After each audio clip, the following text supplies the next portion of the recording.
Hey everybody, and welcome to the channel. This is Jason, the Rett Dad. You might see me looking around a little bit here and here and there on the stream this morning or this afternoon. We are currently having some pretty nasty storms around the area right now, so I've got a weather thing up on my phone in front of me there. I turned it down for us there. But I'm also, I've got a few things going here and checking things out. But I wanted to give you a little bit of insight on our journey with Anna. Talked a little bit about kind of where we were with Rett syndrome and everything at that point with the last video. Wanted to give you a little bit of insight into our journey and kind of get you started on Anna's story a little bit and get us caught up to that point. So the first thing is the pregnancy, I guess. So, everything was normal with the pregnancy with Anna. There was not really any complications or anything. There was no real issues. There was no problems. So, there was nothing there that was going to indicate that there was anything wrong with her at that time. It was very uneventful. She had a very good delivery. My wife does great with deliveries and everything anyway, but she had a very good delivery. You see kind of in our intro video picture of the ultrasound, and it was almost as though she was waving at us in the picture from the ultrasound. That was something that was really interesting to us for that, so kind of threw that in there as well. Nothing really. She grew normally. She grew great. She was doing fine during that first year. She progressed completely normally through the first year.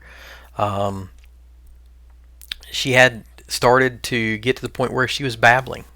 She had gotten to the point where she was making sounds and was using her hands really, really well. She had got to the point where she was playing. She was crawling. She was walking. So begin on the verge of walking. I won't say she was walking. She was on the verge of walking. She was beginning to kind of get to where she could get herself up, and she could still topple over like little kids do. So she was on the verge of walking at that point. So that was kind of where we were with that first year or so. You'll see some pictures I've kind of thrown in periodically as I'm talking to you through here of just her. Then somewhere around 12 to 14 months, she got really sick. She started with croup. She then progressed with RSV, ended up with pneumonia, and it just knocked her down terribly. It was one of those things that it was an all or none proposition with her at that point. If she was going to run a fever, she was going to run a really high fever. I mean, like fevers of 103 plus. So that's when we really started noticing kind of some loss at that point of things, and we thought, okay, she's really sick, she's not feeling good, so we're gonna watch and she'll build back up. We felt really good with that. We had problems at that time, starting then, I guess, with eating and drinking. She didn't really want to eat and drink as much. We had trouble during her sickness and everything with her having RSV and croup, especially because I'm sure it made her throat sore. One of the best things that we could use to get fluids into her was popsicles. They actually told us, if you can get popsicles in her, that's fluids. It's got sugars and stuff, but it's fluids, so it'll be good. It'll do good for her. So that's where we kind of started noticing little bits here and there of loss of function. So there was things, she didn't want to stand up after that. She didn't she didn't do quite as much as far as activity and things go. So there was a lot of things there that she had lost some functions and stuff on. So we started noticing little bits, little tidbits here and there. We started noticing little things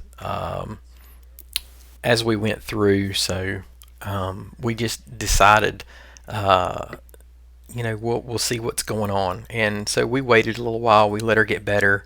Got her through where she was having the really high fevers and everything, and none of the function really tried to come back.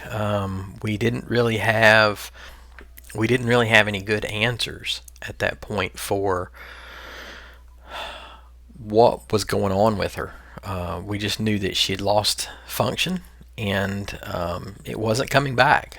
We weren't getting returned to normal when she was returning to normal.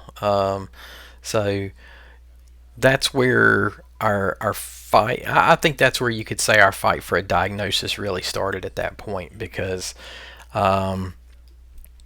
it was at that point that we really started to have, from the pediatrician that we were with at the time, it was really resistance to doing testing or anything. I told you a little bit about some of our other kids, and she had lost some of these functions and everything, and so the physician was just perfectly content saying, well, her brother's on the autistic spectrum. She's probably going to be more on the autistic spectrum. That's probably what we're seeing, is just autism. So that was one of the very frustrating things. Was we continued to go back, and we were continuing to still have problems and everything, and it was very frustrating to not be able to get answers. It was very frustrating to continue to kind of, not even really, is this, for lack of a better term, to be blown off, essentially. It wasn't. I would have never put up with that, but it was one of those things that it wasn't getting us the answers. So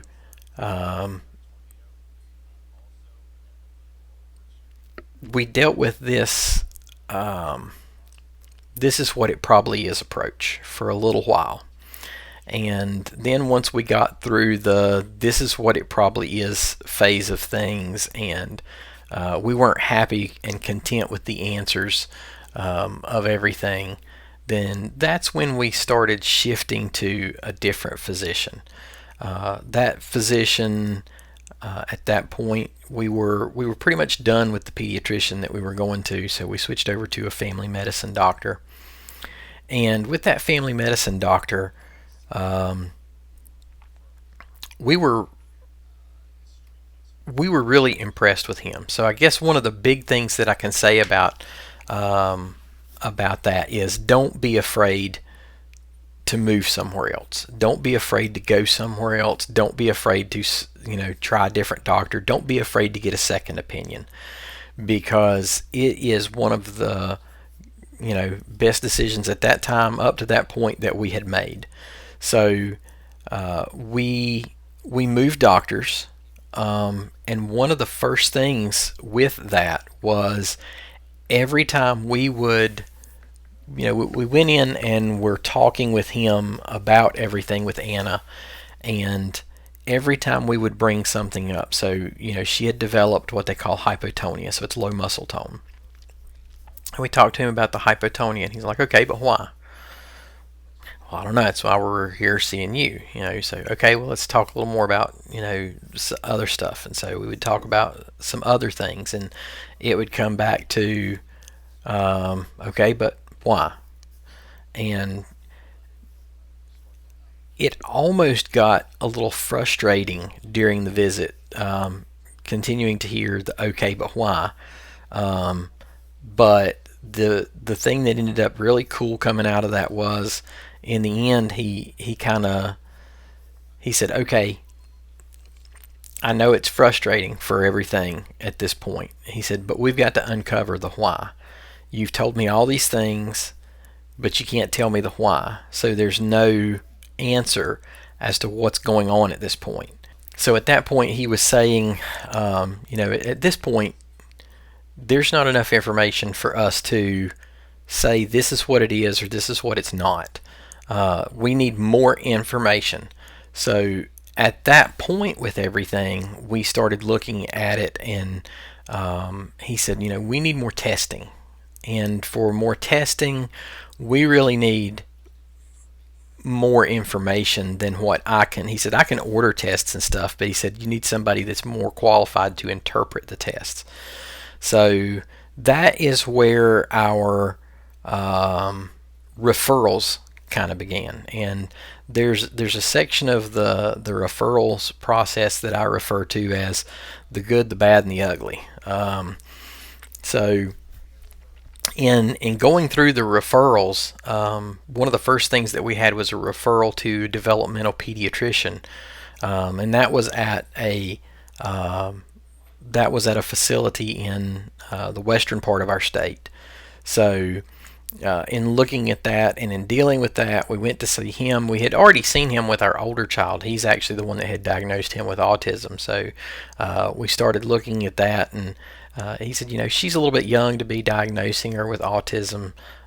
So at this point, it was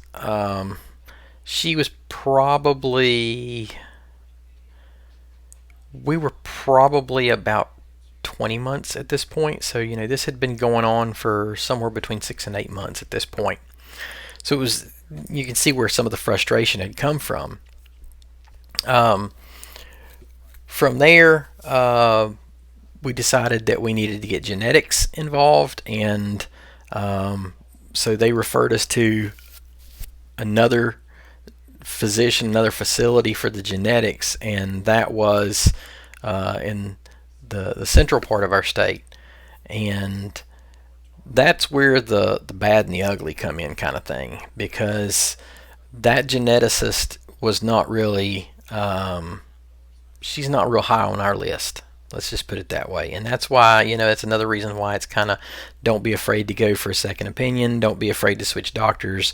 We've gotten really comfortable with looking at things and saying, maybe we need to do something different. Maybe we need to switch things up. Maybe we need to do something a little different. So there is lots of things that that you can look at with that. But during all of this, during trying to get some answers and everything in our interview process with the geneticist and getting everything kind of lined up for her and to going through the initial setup and a couple of visits that we had,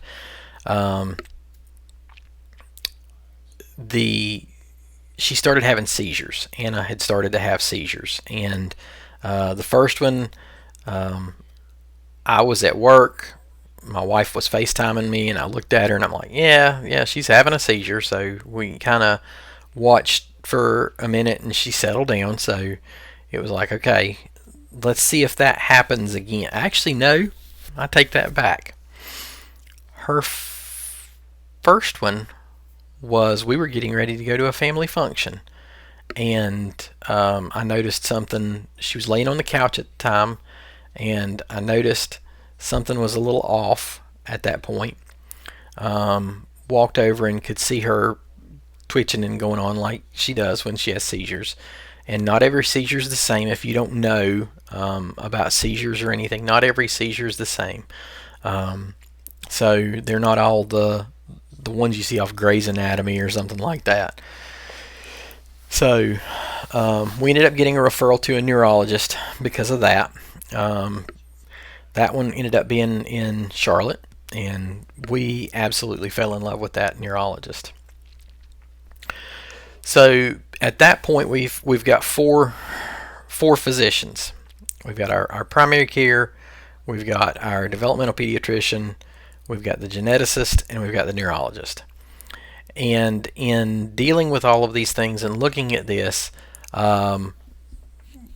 those four got on a conference call one day and started saying, all right, well, here's here's an idea, here's an idea, here's a thought on a diagnosis, here's a thought on a diagnosis. So they needed to do testing to start weeding some of these things out and start figuring out, what is it and what it's not. So, in doing all of this and in looking at this, they had agreed on a battery of tests for her. And they all kind of said, well, who's got the next appointment with her? And it turned out to be the geneticist. So we went to the geneticist appointment, and we had talked to, I think it was the neurologist that had called us and said, okay, here's what we've done, here's what we think's going, here's some ideas that we've had, and we're going to do some testing when you go to the geneticist. So we went to the geneticist office. We ended up doing all of the testing but Rett syndrome, believe it or not. The geneticist ended up making a unilateral decision that she didn't think it was Rett syndrome. She said she didn't fit the profile of a Rett child. We're still trusting in the physicians and everything, so we're like, okay, well, all right, well, you're the geneticist. This is a genetic disorder, so okay. The very next visit we had was with the developmental pediatrician. And when the developmental pediatrician found out that they had not done the testing for Rett syndrome, that one and the neurologist, developmental pediatrician and the neurologist really agreed on and really wanted done. So when they found out that was not done, they kind of hit the ceiling about things. They told us then at that point, that they had had the conference call and that everybody had agreed on what testing needed to be done, and that was what was going to be done. And whoever had her next was going to do the testing, and they didn't do it. So we ended up saying, okay, well, she didn't do the testing. Let's get it done here. So we ended up referring her to the geneticist at that facility and getting the genetics done there. We had never seen anybody with genetics at that facility, didn't know anything about them. Really was a great group to work with. And a few weeks later, lo and behold, we get a phone call. She was positive for Rett syndrome. So that's how we got to the diagnosis of Rett syndrome.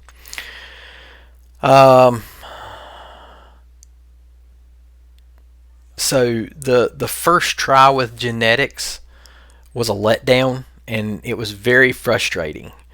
But now we've got the genetic markers, so we kind of know where her dysfunction is on her chromosome. So that kind of leads us to a little bit of things going on with what kind of issues that she has and everything. So that's where I say don't be afraid to do something different.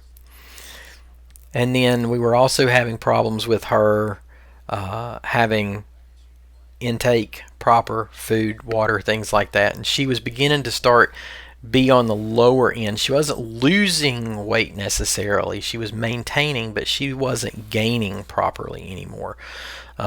She was beginning to drop off on the growth chart on everything. So that was a little bit concerning. So we were trying to do different things, trying to bolster calories, trying to do everything that we could. We were giving her everything that she liked, trying to get everything that we could in her possibly. But there were certain things that she wouldn't have them. And there was times that she would bow up at things that she normally would eat and wouldn't have that. We weren't getting enough liquid intake, so we became concerned about that. So that got us a gastroenterology referral.